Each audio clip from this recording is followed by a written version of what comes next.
Congress party के अंदर हमने अलग अलग तरीकों की नीतियां देखी हैं। अलग अलग तरीकों पे उन्होंने हमेशा क्लेम किया है कि आईएएम, आईटी सेक्टर्स और जो भी इस टाइम पे इंडिया का इंफ्रास्ट्रक्चर है वो नेहरू खानदान की देन है, कांग्रेस पार्टी की देन है। इसमें एक्चुअल में कोई इतनी झुटलाई बात नहीं। आईएएम उन्होंने लेकर आया, पर आईआईटीज भी उन्होंने लेकर आया, पर ऐसा नहीं है कि उस टाइम पर उन्होंने गलतियां नहीं की थी।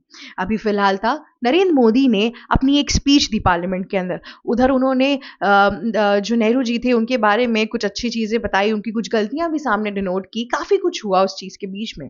ये सब कुछ जब सुना तो विपक्षी दल के नेता बिल्कुल मैदान जंग में आ गए, ये घोषित करने के लिए कि नेहरू जी से अच्छा प्राइम मिनिस्टर इंडिया को मिला ही नहीं है। उनकी अपनी एक विजन्स थी, अपनी चीजें थी, पर अगर आप इस टाइम पे देखेंगे तो बहुत सी चीजें ऐसी भी थी जो कॉन्ट्रडिक्टरी भी थी। जैसे कि कश्मीर का पूरा मैटर। जी हाँ, इंडिया में अगर कश्मीर का पूरे मैटर के टाइम पे जवाहरलाल नेहरू ने सही दिशा ली होती तो चीजें आज इतनी नहीं बदलती। उसी तरीके से ऐसे बहुत से स्टेटमेंट्स थे। फिर बात आई वंदे मातरम कंट्रोवर्सी के ऊपर। जी हाँ, ये इतने टाइम से कंट्रोवर्सी चल रही है।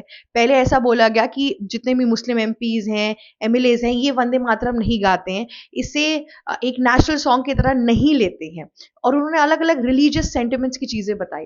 दरअसल बात यह है कि इस टाइम पर अगर आपको पता हो कि आजादी के टाइम पे या फिर आजादी के पहले ये गाना, क्योंकि बहुत पहले ही आ चुका था, ये 1920s के पहले का गाना है, ठीक है। तो उसके बाद से लोगों ने डिसाइड किया था कि जब ये देश आजाद होगा उस टाइम पर हम वंदे मातरम को अपना नेशनल सॉन्ग बनाएंगे।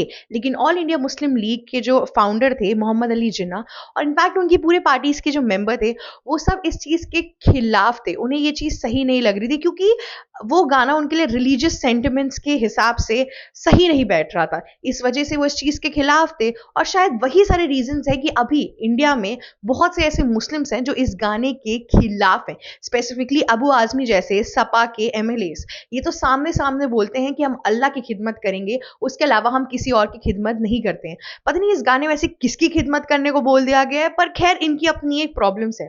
तब मैं आपको बताती हूँ क्या हुआ कि उस टाइम पर कांग्रेस पार्टी सिर्फ दो स्टैंजा, जो गाने के जो ऊपर की दो लाइंस होती हैं, सिर्फ जो ऊपर के दो पैराग्राफ्स एक्चुअली गाने की, सिर्फ उनको लिया और वही सिर्फ गाया जाता था, क्योंकि मुस्लिम लीग को उससे प्रॉब्लम थी।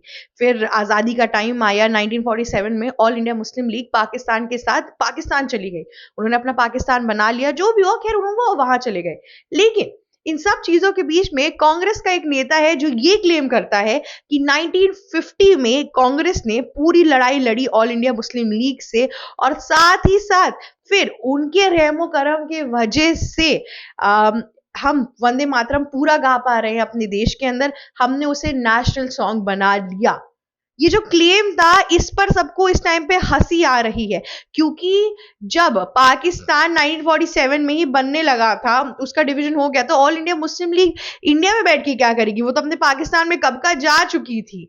तो इस बात पे काफी हिस्टोरिकल फैक्ट चेक के ऊपर एक विपक्षी दलों के नेता के ऊपर हिस्टोरिकली इनकरेक्ट होने का पूरा ब्लेम आया। और ये नेता और कोई नहीं, जबकि हैं आसाम के एमपी, कांग्रेस से एमपी हैं गौरव गोगोई। जी हाँ, उन्होंने सीधे नरेंद्र मोदी पे अटैक किया। उन्होंने बोला कि इन्होंने 14 बार नेहरू जी का नाम लिया, और जबकि कांग्रेस पार्टी वो थी जो 1950 में लड़ रही थी कि वंदे मातरम नेशनल सॉन्ग बन सके ऑल इंडिया मुस्लिम लीग से। उसी टाइम पे निशांत दुबे जो बीजेपी के लीडर हैं, उन्होंने बोला कि 1947 में ऑल इंडिया मुस्लिम लीग तो पाकिस्तान चली गई थी, तब लड़ाई किससे कर रहे थे कांग्रेस वाले? तब उन्होंने बोला कि हाँ, मैं थोड़ा फैक्चुअली गलत हो सकता हूँ, ये वो। अरे आप विपक्ष दल के नेता है, कोई जो फैक्ट स्टेट कर रहे हो उसे सही स्टेट करिए। इस तरीके से आपने प्राइम मिनिस्टर नरेंद्र मोदी के ऊपर एक पूरा क्लेम लगा दिया और आपको फैक्ट्स ही नहीं पता। ये मैं बता रही हूँ, कांग्रेस पार्टी के मैक्सिमम लोग इस टाइम पे बस राजनीति के लिए इस टाइम पे पार्लियामेंट के अंदर आ जा रहे हैं, पर इनके फैक्ट्स, इनकी चीजें कुछ भी सही नहीं हो रही है। एक तरफ हमने देखा था थोड़े टाइम पहले कैसे रेणुका चौधरी ने कुत्ते के ऊपर इतना कुछ किया था। जी हाँ, उन्होंने बोला कि पार्लियामेंट के अंदर कुत्ता लाने दिया जाए। अरे वो पार्लियामेंट है, पार्क थोड़ी ना है। यहाँ पे ये फैक्चुअली इनकरेक्ट चीजें बोल के जा रहे हैं। ऐसे कैसे चलेगा देश का विकास? मुझे समझ नहीं आ रहा किस तरीके से विपक्षी दल के नेता सामने लाके रख रहे हैं। और साथ ही साथ उन्होंने बहुत अलग अलग इल्जाम लगाए। उन्होंने बोला कि दिल्ली ब्लास्ट के साथ उस टाइम पे जो घटना हुई थी उसके ऊपर बीजेपी ने कुछ एक्ट नहीं किया। एयर पोल्यूशन रेट इतना ज्यादा AQI बढ़ गया है दिल्ली के अंदर, उस पर एक्ट नहीं किया। उन सब चीजों पे अमानता तरीकों से अटैक हो रहा है। दिल्ली ब्लास्ट में जो चीज हुई उसके लिए जो 5 डॉक्टर्स को पकड़ना था वो सामने आ गए। जो हॉस्पिटल से जहां से ये लोग उत्पन्न हो रहे थे उसको सामने ला दिया गया। इतना सब कुछ तो बीजेपी इस टाइम पे, या फिर मैं बोलूं सेंट्रल गवर्नमेंट कर रही है। पर मेरा एक सवाल गौरव गोगोई जी से भी है कि आप किस बिना पे बोल रहे हैं, आप किस बिना पे ये सब चीजें कर रहे हैं। आपके जो पिताजी थे तरुण गोगोई, जब वो आसाम के अंदर चीफ मिनिस्टर थे 2001 से दोस्तों 2016 तक थे, उसके बीच में इतनी कंट्रोवर्सीज और करप्शन हुआ है। इन लोगों का पूरा राज्य योग था वहां पर, और कुछ नहीं। इतने टाइम तक कोई सीएम बनता गया बनता गया बनता गया। वो तो जब हिमंता बिस्वा शर्मा आए तब जाके चीजें चेंज हुई आसाम के डेमोग्राफी के अंदर, वरना पहले हर कोई अलग अलग था। मुस्लिमों के साथ इतना अत्याचार होता था आसाम के अंदर कि आपसे किसी ने आज तक ये सवाल पूछा? आपके पिताजी इतने ढेर सारी कॉन्ट्रोवर्सीज और केसेस के अंदर पड़े रहते थे, क्या उस पर कोई सवाल पूछा गया? लो इनकम फ्लड के रिलेटेड कोई चीज भी सही नहीं की गई आसाम के अंदर जब तक वो थे। साथ ही साथ इमिग्रेशन पॉलिसीज का इतना बुरा हाल था, इतने ढेर सारे घुसपैठियां आसाम के अंदर रहते थे, और उसी की वजह से आज हमारे पास 20-20 साल पुराने घुसपैठियां बैठे हुए हैं इंडिया का आधार कार्ड लेके, इंडिया की पॉपुलेशन बढ़ा के। आसाम के अंदर किस तरीके की हालत थी। ट्राइबल्स का जो इशू था वो लॉन्ग स्टैंडिंग इशू आज तक चल के आ रहा है। 16 साल किसी की गवर्नमेंट ने राज किया हो, उसके बाद से भी अगर देश के, अगर स्टेट के अंदर विभाजन की स्थिति उत्पन्न हो रही है तो कैसा ही गवर्नेंस था, इस पे मेरा एक बहुत महत्वपूर्ण सवाल है। और तो और गौरव गोगोई जी जिस तरीके से सामने आ रहे हैं अभी की रेलिवेंट सिचुएशंस के हिसाब से, ये उस टाइम चुप्पी साधे रहते थे। जी हाँ, उस टाइम पे उन्होंने ऐसा कोई भी प्रावधान सामने नहीं लाया। इनफैक्ट गौरव गोगोई जी के ऊपर तो काफी क्लेम्स भी आए कि इनकी बीवी पाकिस्तानी है, और ISI मेंबर से रिलेटेड इनके लिंक्स भी हैं।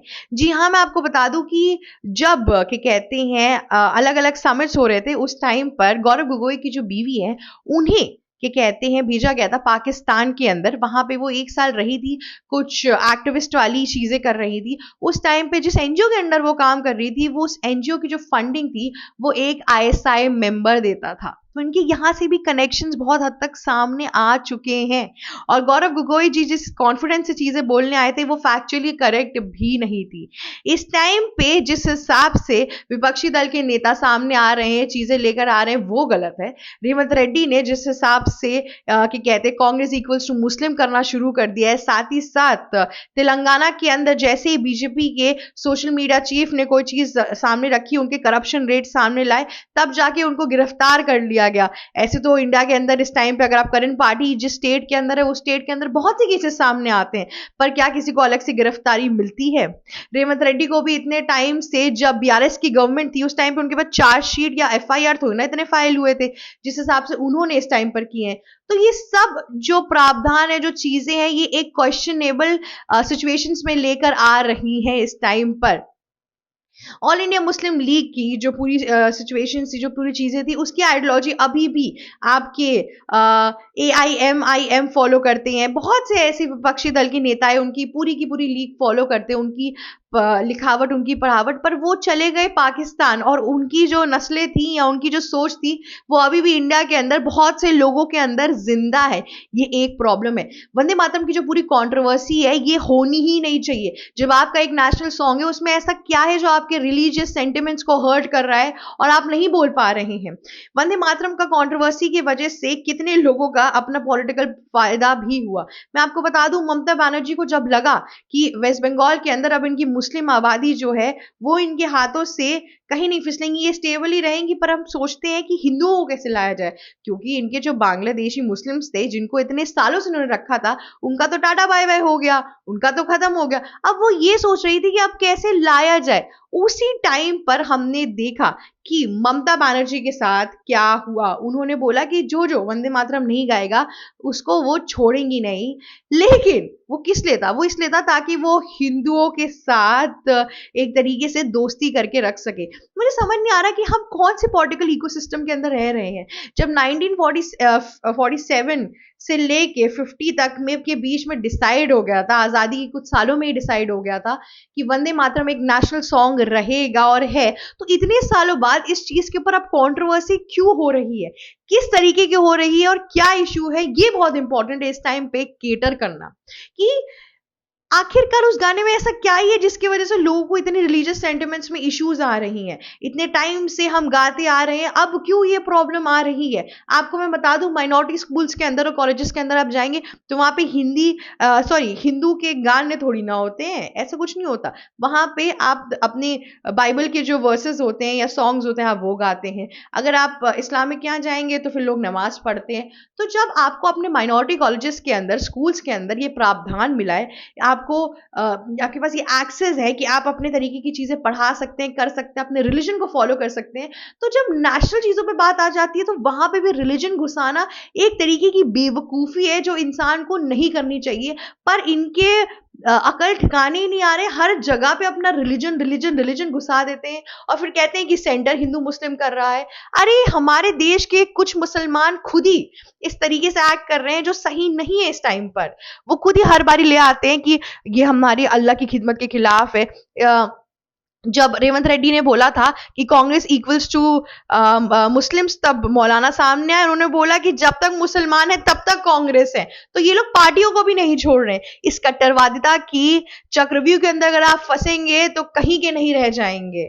आप तो अभिमन्यु भी नहीं है कि आपको पूरा चक्रव्यूह भेद के आना पता हो, क्योंकि ये चक्रव्यूह बहुत अंदर से एकदम उलझा हुआ है। तो इसके अंदर ना ही फंसिए, सतर्क रहिए, ये मेरी आपसे आशा है। अगर आपको ये वीडियो अच्छी लगी तो लाइक, शेयर, सब्सक्राइब और कमेंट करना मत भूलिएगा। जाते जाते बेल आइकन भी हिट कर दीजिएगा। हमने इतने टाइम में अलग अलग कवरेजेस किए हैं, इसको प्लीज जाके देखिए, रिविजिट करिए हमारा चैनल, ताकि आपको पता चले कि देश दुनिया भर में अलग अलग किस तरीके से कंट्रोवर्सी चल रही है। साथ ही साथ वेस्ट बंगाल का इलेक्शन सामने आने वाला है, तो मेरी विनती है, अगर हमारे बंगाल के भी लोग हमारे साथ जुड़े हुए हैं तो आपको एक सही निर्णय लेने के लिए एबीसी हिंदी हेल्प करेगा, ताकि आपको सच्चाई पता चलती रहे कि आपके आसपास जो लीडर्स हैं वो किस तरीके से चीजें कर रहे हैं। Thank you so much for watching us. ABC Hindi news, आज ही जुड़िए हर खबर के साथ।